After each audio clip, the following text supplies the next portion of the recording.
여러분들 지금까지 살아오시면서 뭐 약속 많이 하시잖아요, 그죠? 근데 약속들 중에도 뭔가 좀 이렇게 특별한 약속을 좀 할 때가 있을 겁니다.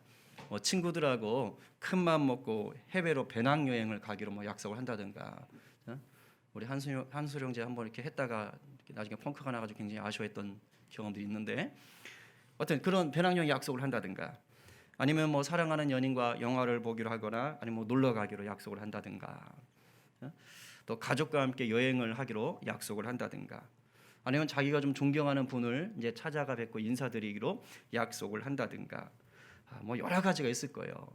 결혼을 앞두고 있으면 뭐 이렇게 상견례 약속을 잡았다든가, 그렇죠? 그런 이런저런 이제 특별한 약속을 할 경우들이 있습니다. 어떻습니까, 여러분? 이런 약속을 한 뒤에 여러분들의 마음은 어떠셨어요? 아마 자기에게 특별한 약속, 뭔가 되게 좋은 약속들을 하신 뒤에 약속하고 나서 기분 나빠하실 분들은 한 사람도 없지요. 이런 특별한 약속을 하면 다 기분이 좋아집니다. 근데 그거 아세요? 이 좋아지는 기분이라는 게요, 그 약속한 시간에만 해당되는 게 아닙니다. 내가 약속을 해서 기분이 좋아지는 것은 그 약속으로 말미암아서 약속한 그날을 기다리는 시간도 이제 기쁨이 되는 거예요. 그날을 기다리는 것 자체가 이제 기쁨으로 다가와요. 왜냐? 그 약속한 날에 대한 기대감이 생기기 때문입니다. 여러분들 어른을 위한 동화라고 얘기하는 생텍쥐베리 어린 왕자 읽어보셨습니까? 훌륭하시네요. 예. 저희 집에 한 사람은 책이라면 거의 막 두드러기가 나는 그런 한 분이 계셔요. 참 그런데 책을 읽으셔야 됩니다. 어린 왕자라는 동화가 있어요. 근데 이 책에 보면 여우하고 어린 왕자가 이제 서로 만나서 얘기를 합니다. 그러면서 이제 친구 맺는 장면이 나옵니다. 쉽게 말하면 아무런 상관이 없던 수많은 여우 중에 하나였고 뭐 수많은 사람 중에 하나였던 그런 인물들이 이제는 특별한 여우와 특별한 한 사람으로 만나는 거죠. 특별한 관계를 맺는 사이가 되기로 이제 결정하는 거예요. 자, 그러면서 여우가 어린 왕자에게 이렇게 말을 해요. 이제 니캉네캉 친구하자. 그러면서 이제 친구로서 서로 만나는 시간을 정하자 이렇게 얘기해요. 무슨 말입니까? 약속하자는 거예요. 너가 나하고 친구로 만나는 시간을 한번 약속하자. 시간을 약속하자. 그러면서 그렇게 만나는 시간을 정하는 것에 대해서 이유를 이렇게 말합니다. 같은 시간에 오는 게 더 좋을 거야. 가령 네가 오후 4시에 온다면 나는 3시부터 행복해지기 시작할 거야. 시간이 갈수록 난 더 행복해질 거야. 4시가 되면 나는 벌써 초조하고 안절부절 못하게 될 거야. 즉 행복의 가치를 알게 될 거란 말이지. 무슨 말이에요? 만날 시간을 딱 정해두면 그 시간이 가까워질수록 더 설레게 된다는 거예요. 그러니까 약속 그 시간뿐만 아니라 그 시간과 가까워지는 모든 시간들이 자기에겐 기쁨이 되는 거예요. 바로 이 기다림이 주는 기쁨이 지금 뭐라는 거예요? 특별한 행복이라는 거예요. 여러분, 특별한 약속은요, 기다림 자체가 축복인 것입니다. 제가 제 사랑하는 아내와 둘이서 있잖아요. 강원도로 캠핑을 갔던 적이 있었어요. 강원도의 동강이 막 훤히 내려다 보이는 정말 아주 멋진 캠핑장이에요. 제가 찍은 사진인데, 근데 제가 이렇게 아내하고 이제 캠핑을 가기로 날짜를 딱 약속했잖아요. 정했잖아요. 자, 그 다음에 제가 어떻게 됐을 것 같아요? 괜히 정했네. 짜증나. 어떡하지? 이거 취소할 거 없을까? 이랬을 것 같습니까? 아니요. 막 제가 혼자 들떴어요. 저희 아내는 안 그랬던 것 같은데 저는 좀 혼자 들떴던 것 같아요. 그래서 사랑하는 내님과 함께 단둘이서 여행을 간다니, 캠핑을 간다니, 웬 이 기쁨이냐 이러면서 이제 막 이렇게 즐거워지는 겁니다. 그리고 사나흘 전이 됐을 때는 이제 막 캠핑 준비를 하는 거예요. 뭐 이것저것 사기도 하고 뭐 필요하지. 그리고 최고의 압권은 뭐냐? 제가 유튜브를 보면서 요즘 공부를 많이 하거든요.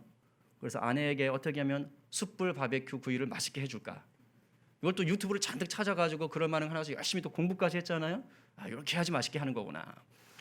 막 그러면서 집에서는 생전 안 하던 것까지 열심히 또 공부해서 막 준비를 하는 겁니다. 그런데 이런 시간들이 하나도 힘들지 않았어요. 귀찮지 않았어요. 짜증나지 않았어요. 저 원래 귀찮은 거 싫어하거든요. 근데 그렇지 않더라고요. 막 오히려 즐거워, 막 행복해. 이렇게 유튜브로 공부할 수 있는 게 얼마나 은혜인지 몰라. 막 그러면서 야 나도 이제 할 수 있겠다 막. 그러면서 어떻게 되느냐? 그 약속한 날을 더 기대하게 되더라고요. 더 기대하게 되는 거예요. 이렇듯이 특별한 약속은 기다림 자체도 기쁨이지만요, 그 약속을 준비하는 기쁨도 우리에게 선물로 주어진다는 거예요. 우리에게 있어서 성탄절은 바로 이러한 약속의 기쁨이 무언지를 잘 보여주는 특별한 날인 거예요. 오늘이 12월 첫째 주일이죠. 교회 절기로는 대림절 또는 대강절이라고 그러잖아요. 두 번째 주일입니다. 대림절은 보통 성탄절이 되기 넉 주 전, 4주 전부터 이제 지키는 거예요.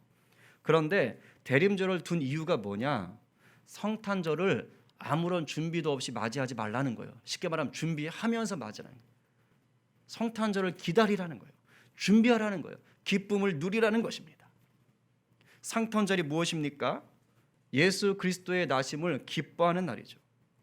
그래서 오늘은 바로 이날 우리 예수 그리스도가 이 땅에 오신 사건이 하나님의 이 특별한 약속이었다는 것을 좀 생각해 보려고 합니다. 예수님이 이 땅에 오신 것은 갑자기 일어난 사건이 아니에요. 그러니까 하나님이 즉흥적으로 우리를 위해서 이벤트를 하신 게 절대 아니라는 거예요. 여러분 가끔 예고 없는 즉흥 이벤트 해보시죠. 그거 할 때 있어요. 나는 누군가가 나를 위해서 해줄 때도 있습니다. 그때 나름 좋지요. 생각지도 못했는데 뭔가 이벤트가 있으면 좋지요. 그런데 그런 경우도 있어요, 여러분. 즉석에서 이벤트 했는데 당황하게 될 때도 있어요. 누군가 나를 위해서 이벤트라고 해줬는데 전혀 나에게 기쁨이 안 되고 아주 황당할 수도 있고, 누군가를 위해서 내가 이벤트를 했는데 꽝 할 때도 있습니다. 실제로 이런 경우가 있었어요. 생일을 이제 맞는 친구를 위해서 그 친구들이 깜짝 파티를 해주고 싶었던 거예요. 그래가지고 막 이것저것 바리바리 준비했어요. 근데 친구한테는 알리질 않은 거예요. 알리지 않고 어떻게 했느냐? 몰래 찾아간 겁니다. 생일에 그 친구한테 깜짝 파티로 놀래주려고. 근데 어떻게 된 줄 아세요? 그 친구는 자기 친구들이 그런 깜짝 파티 해줄 거라는 걸 전혀 생각하지 못했기 때문에 다른 약속을 잡고 나가버렸어요. 그러니까 깜짝 파티하러 온 친구들은 정작 주인공을 못 만난 겁니다. 허탕친 거죠. 그리고 생일이었던 그 친구는 뭡니까? 약속되어 있지 않았기 때문에, 예고되어 있지 않았기 때문에 전혀 준비를 못하고 다른 걸 해버린 거예요. 즐거움을 누리지 못한 것이죠. 이런 일들이 일어날 수 있는 거예요. 그리고 이런 즉흥적인 건 뭐냐?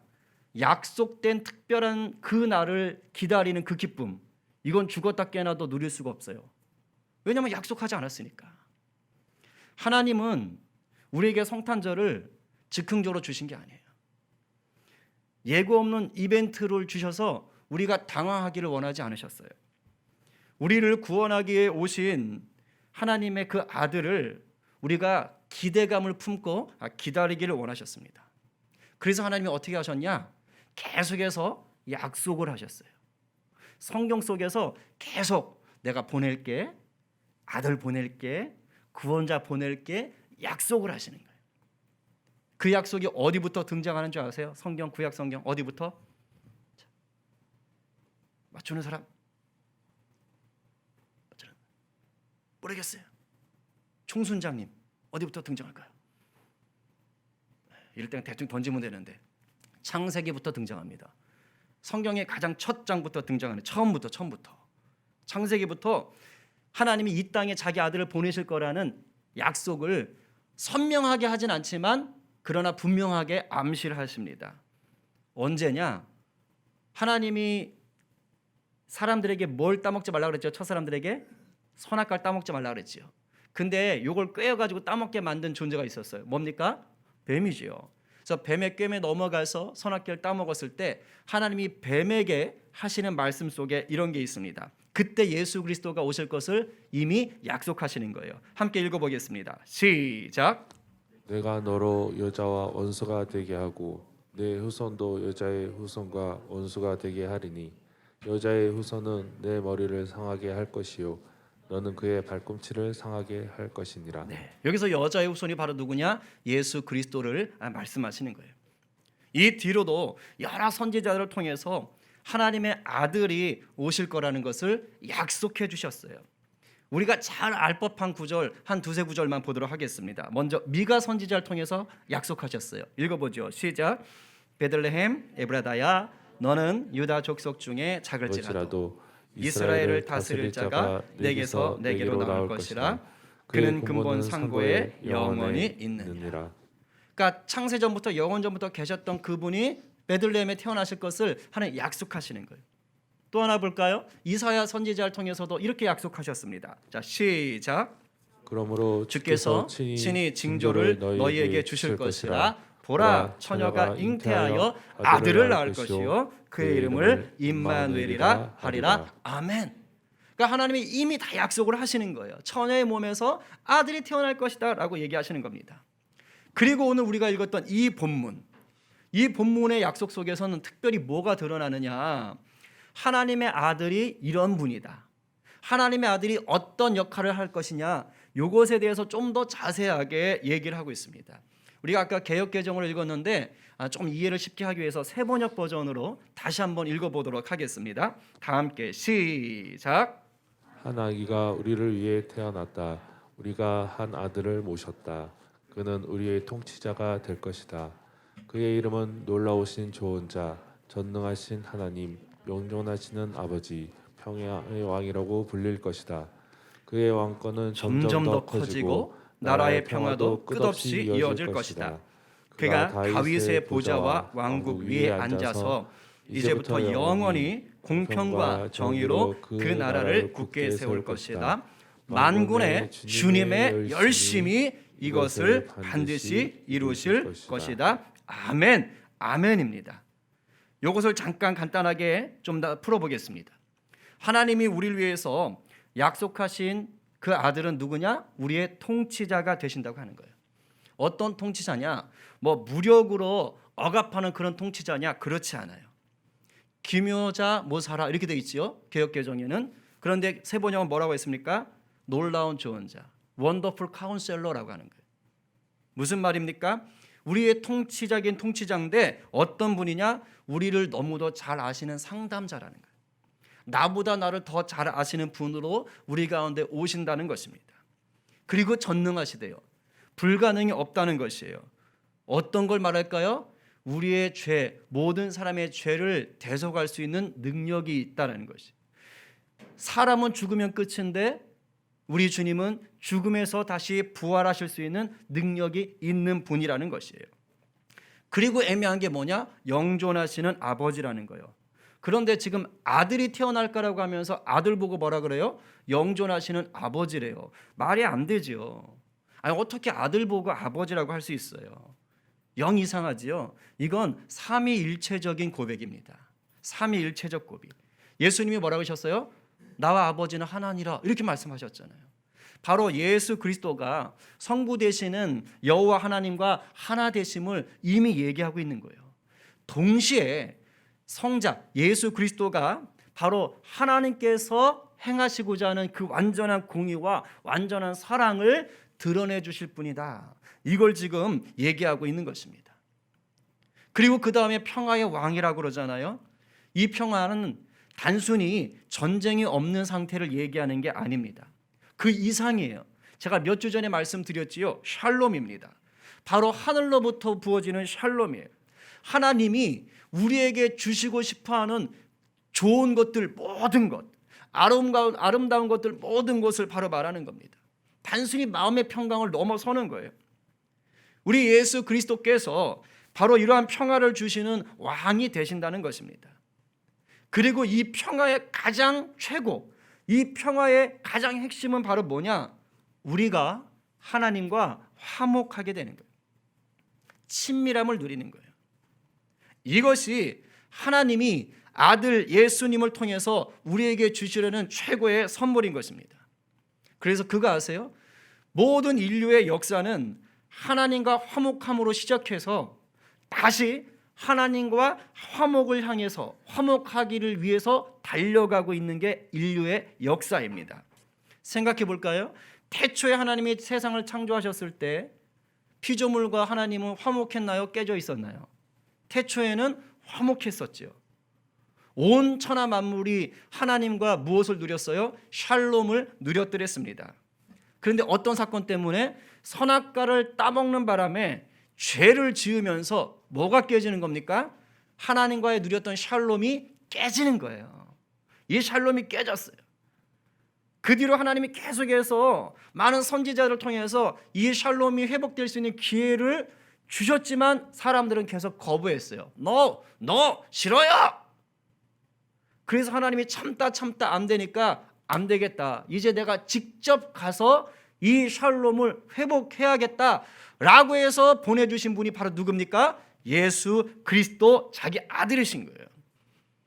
그래서 예수님이 이 땅에 오심으로 말미암아 뭐가 시작됐느냐? 하나님이 직접적으로 시작하신 여호와의 샬롬이 시작된 거예요. 시작. 그리고 이 시작은 언제 마침표를 찍게 되느냐?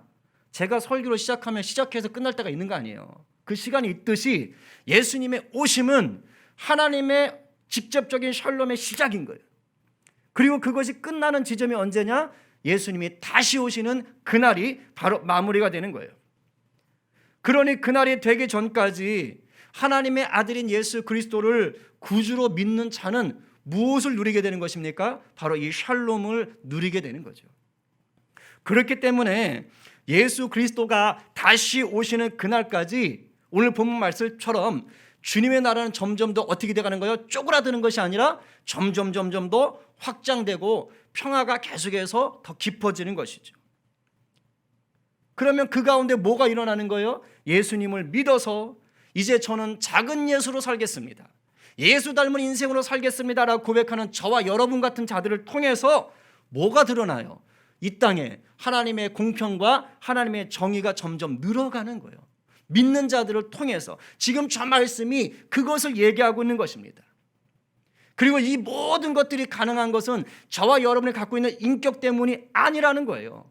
무엇 때문에? 바로 주님의 열심, 하나님의 열심이 이것을 이루어 가기 때문이라고 하는 거예요. 저는 이 말이 너무 좋아요. 하나님의 열심.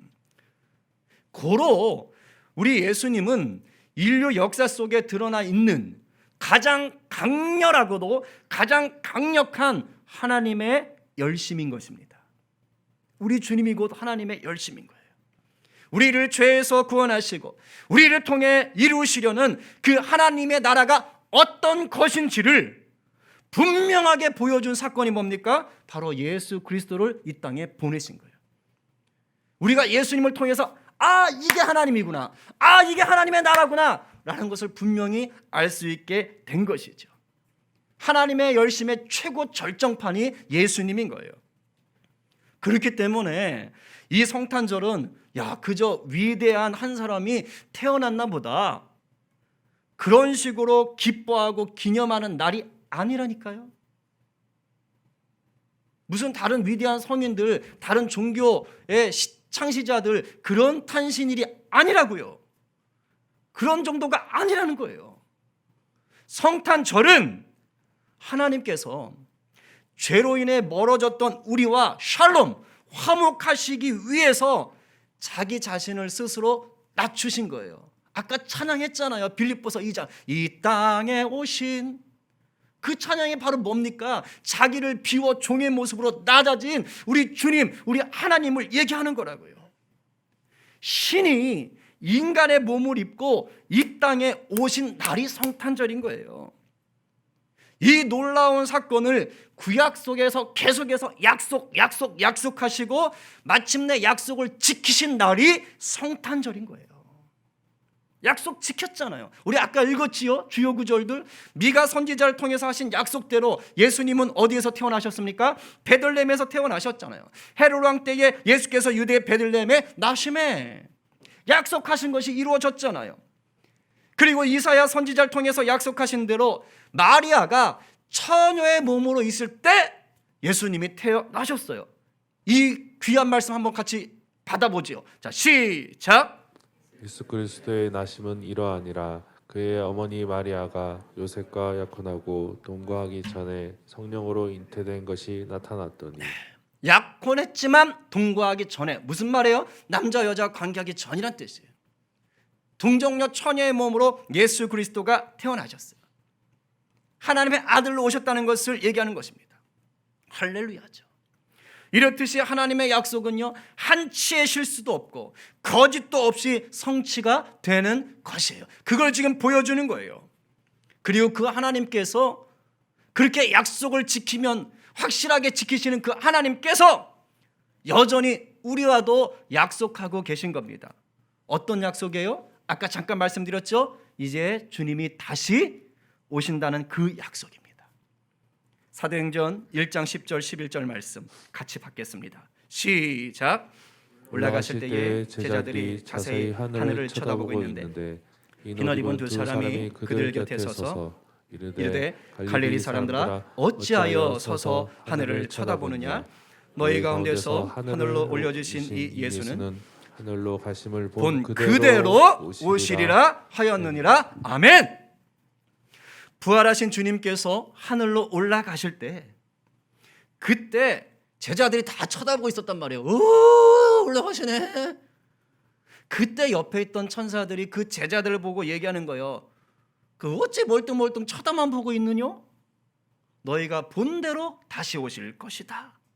무슨 말이에요? 약속한 거예요. 약속. 이제 우리는 지금 신약의 시대를 살고 있는 자들이에요. 이 신약의 시대를 사는 우리들에게 주신 새로운 약속인 겁니다. 제가 아까 설교 초반에 예화를 들면서 말씀드렸잖아요. 약속을 하게 되면 우리에게 어떤 기쁨이 있느냐? 첫 번째는 기다리는 것 자체가 기쁨인 거예요. 왜냐하면 기대감이 있기 때문에. 그리고 그 약속한 날을 준비하는 기쁨이 있다고 했어요.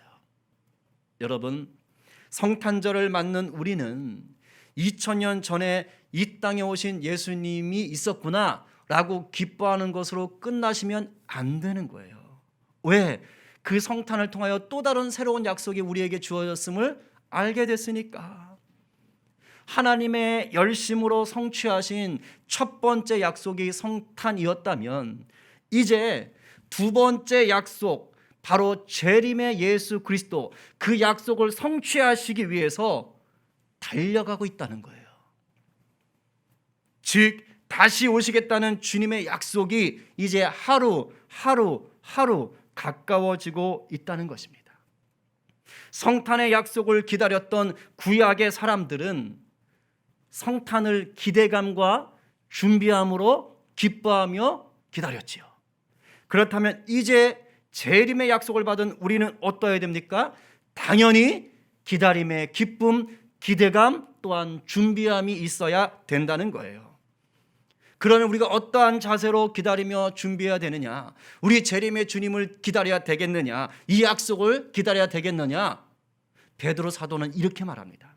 조금 길지만 한번 말씀을 받겠습니다. 자, 시작. 주의 약속은 어떤 이들이 더디다고 생각하는 것 같이 더딘 것이 아니라 오직 주께서는 너희를 대하여 오래 참으사 아무도 멸망하지 아니하고 다 회개하기에 이르기를 원하시느니라. 그러나 주의 날이 도둑같이 오리니 그날에는 하늘이 큰 소리로 떠나가고 물질이 뜨거운 불에 풀어지고 땅과 그 중에 있는 모든 일이 드러나리로다. 이 모든 것이 이렇게 풀어지리니 너희가 어떠한 사람이 되어야 마땅하냐? 거룩한 행실과 경건함으로 하나님의 날이 임하기를 바라보고 간절히 사모하라. 그날에 하늘이 불에 타서 풀어지고 물질이 뜨거운 불에 녹아지려니와 우리는 그의 약속대로 의가 있는 곳인 새 하늘과 새 땅을 바라보도다. 아멘. 바로 이겁니다. 우리 주님 다시 오실 때는요, 심판 날이거든요. 베드로는 우리가 무엇보다 거룩한 행실과 경건함으로 다시 오실 그날을, 그 약속의 날을 준비하라고 한 거예요. 왜 거룩한 행실과 경건함을 강조했느냐? 바로 심판의 날이기 때문에요. 거룩한 행실과 경건함이 없이는 우리 주님 심판주로 오실 때 주님 품에 안길 수가 없기 때문입니다. 그래서 거룩한 행실과 경건을 얘기하는 거예요. 근데 우리는 거룩한 행실과 경건을 얘기하면 막 벌써 압박부터 느껴져요. 뭐 이것도 하지 말고 저것도 하지 말고 이것도 하지 말고 저것도 하지 말고 뭐 하지 말라는 것만 있나? 이렇게 답답해할 수 있습니다. 여러분, 그렇게 생각할 일이 아니고요. 이 거룩함과 이 경건은 뭐냐? 내 예수님이 내 주인 되십니다. 이 고백으로 살라는 거예요. 그래서 주인 되신 예수님의 말씀대로 사는 게 저는 당연하지요. 이렇게 살라는 겁니다. 그걸 힘쓰라는 거예요. 살다 보면 실수할 수 있어요. 죄 유혹에 넘어질 수 있어요. 그러나 하나님은 중심을 보신다고 했잖아요. 그럼 여러분의 중심이 어디에 가 있는 거냐? 내 주님이 내 주인 되신다 이 말입니다. 엄마 아빠 말 안 들을 때 있잖아요. 그러나 여전히 엄마 아빠는 내 엄마 아빠야. 나는 엄마 아빠를 존경하고 사랑해. 이 마음이 있냐 이거예요. 우리 주님이 지금 그걸 묻고 계시는 거예요. 베드로가 지금 그걸 묻는 겁니다. 그러면서 우리의 시선이 어디를 향해야 되는지를 분명히 보여줘요. 이 땅이 아니라는 거예요. 다시 오실 주님과 영원히 살게 될 새하늘과 새 땅을 바라보라는 거예요. 바라보라고. 왜요? 우리의 고향은 이곳에 있는 것이 아니고 천국이라는 거예요. 본향은 천국이라는 거예요. 그러니 너희가 왔던 그곳 고향으로 돌아갈 날을 소망하라. 소망하라. 소망하라. 이제 정리하고 싶어요. 여러분, 또다시 성탄절이 다가옵니다. 그런데 우리 귀에 들려오는 건 성탄의 기쁨을 즐거워하는 소리가 사실 아니에요. 여전한 코로나, 또 뭐 오미크론 사태 때문에 막 복잡해지고 있고 흉흉한 소문이 들려오고 교회는 더 위축되는 상황들입니다. 마음이 솔직히 무거워요. 그리고 이런 소식들 속에는 사실은 뭔가 정확하지 않은 정보들도 있어요. 참 쉽지 않죠. 하지만 성탄절이 우리와 화목하길 원하신 하나님의 첫 번째 약속이 성취된 날임을 믿는다면 이런 환경 속에서도 우리는 눌리지 않고 기뻐할 수가 있습니다. 그리고 이 기쁨을 모아 이제는 다시 오마 약속하신 그날 주님의 날을 기다릴 수가 있는 거예요. 그거 아세요? 기다림이 없는 자는 소망이 없는 자예요. 기다림이 없는 자는 소망이 없는 자라고요. 기다림이 있는 자가 소망이 있는 자입니다. 우리는 다시 오실 주님을 기다리는 자요, 본향인 천국으로 돌아갈 날을 기다리는 자들인 줄로 믿으시기 바랍니다. 그렇게 어떤 상황에도 기쁨으로 그날을 준비할 수가 있는 거예요. 내 주님을 주인 삼고 친밀함을 누리는 것, 그것이 곧 주님 다시 만날 날을 위한 최고의 준비가 되는 것입니다. 이 일을 오늘도 우리와 함께 하시는 임마누엘 하나님께서 하나님의 열심으로 이루고 계십니다. 내가 하는 게 아니에요. 하나님의 열심이 지금 나를 돕고 계신 것이고 나를 눈동자같이 살피고 계시는 것이에요. 나를 주님 품에 안고 계신 거예요. 그러니 우리 모두 기뻐하십시다. 감사하십시다. 그리고 우리에게 허락하신 삶의 자리를 거룩한 행실과 경건함으로 부지런히 가꾸어 가십시다. 그럴 때 우리의 삶이 이 옆에 보이시죠? 어제 우리 청년들 모여가지고 열심히, 또 우리 집사님도 같이 오셔서 열심히 꾸몄어요. 그죠? 이 성탄 트리처럼 우리의 삶이 살아있는 성탄 트리가 될 줄로 믿습니다. 우리 모두가 하나님의 약속 안에 하나님의 열심 속에 있음을 믿고 기뻐하게 되기를 간절히 축원합니다.